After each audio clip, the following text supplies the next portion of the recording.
And let's take a dive back into that conversation on conservation. And I'm still here with Michael O'Brien Onyeka.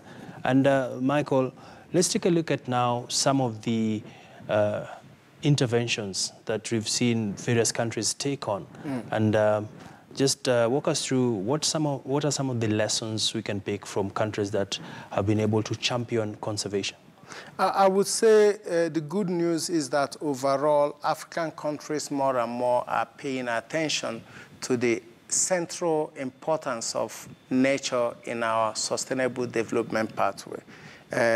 But to quantify it, it will be in different sectors. So, for example, when it comes to wildlife protection, anti-logging, I would say Kenya, Botswana, doing very well. Kenya, the tone from the top of the government, leadership is there.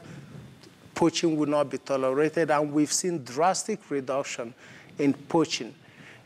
We've also seen African governments taking the fight outside the continent to the demand side. For example, when it comes to rhino horns or elephant ivory, which led China to place a ban, domestic sale ban, which has helped African elephants. So those are good. If you look at fisheries, countries like Senegal, Gabon, and increasingly South Africa are beginning to do the right thing when it comes to the blue economy, and particularly in fishing. So there are different pieces and puzzles around that. But what we would like to see is a collective push from the African Union level, more so going with the Africa Decade for the Oceans and Seas that the African Union declared in 2015 to 2025, to have a collective African voice and bargaining power to work on the supply side, which is in the continent that leads to deforestation, overfishing, or poaching,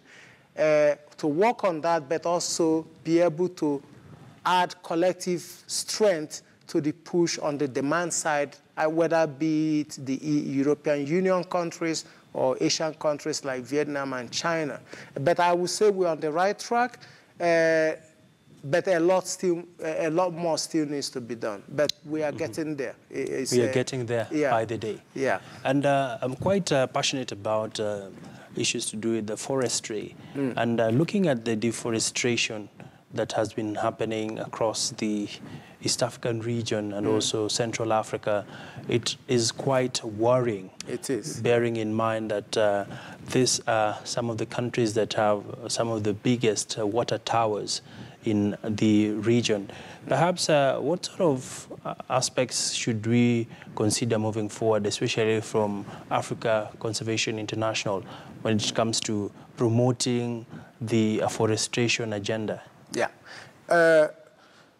Conservation International that I represent in the African continent, we are pragmatic, realistic, and we want to package whatever we do here within the African paradigm, and which is that on the one hand, we need to halt deforestation, we need to halt, degradation of our ecosystem. But on the other hand, we recognize the urgent need to meet people's basic needs of food, clothing, and shelter. We can't ignore that, because ignoring that, we're just deceiving ourselves. So how do we merge this nexus in such a way that we satisfy the urgent need of daily livelihood and living existentiality of today, and ensuring at the same time that our children and our children's children still have these resources? So that is something we work in Conservation International through science, through partnerships, government, private sector, organized civil society, to find common solutions. Let us be very clear. The idea of saying to people, don't touch the forest, is almost nonsensical. If you haven't provided them alternative energy use, alternative, if you haven't provided alternative source of protein supply, people want to go and hunt for meat, people want to go and cut trees for firewood. So some for timber. Some for timber, for housing. So you can't ask people to live on treetops because you want to conserve the environment. But conserving the environment is important. So how do we, it's a balancing act. whilst working towards a sustainable development future that is fully sustainable. So that's why we encourage the use of energy cook stoves as a stopgap measure. In fact, there is some pilots we are running in Uganda, Tanzania, and some parts of Kenya where we are doing sustainable charcoal production, where you remove one, you plant one, kind of, which is not in the long term sustainable, but it's a stopgap measure to ensure that people are still managing to cook using the immediate natural resources they have, and in the medium to long term, start working on more advanced energy cook stoves and solar energy and so on.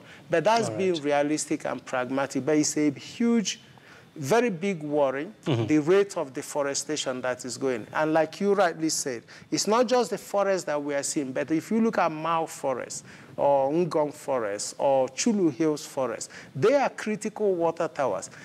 So if those forests disappear, it's not just that you are losing the cover, the carbon sequestration, but you most likely will lose the water component of it.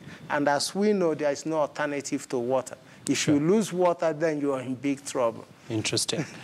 Well, insightful conversation there with Michael O'Brien Onyeka, the Senior Vice President at Africa Conservation International. Many thanks for your time, sir. Thank you very much. Really happy to be here. And definitely it takes a lot to conserve the environment, and the initiative must start with you. And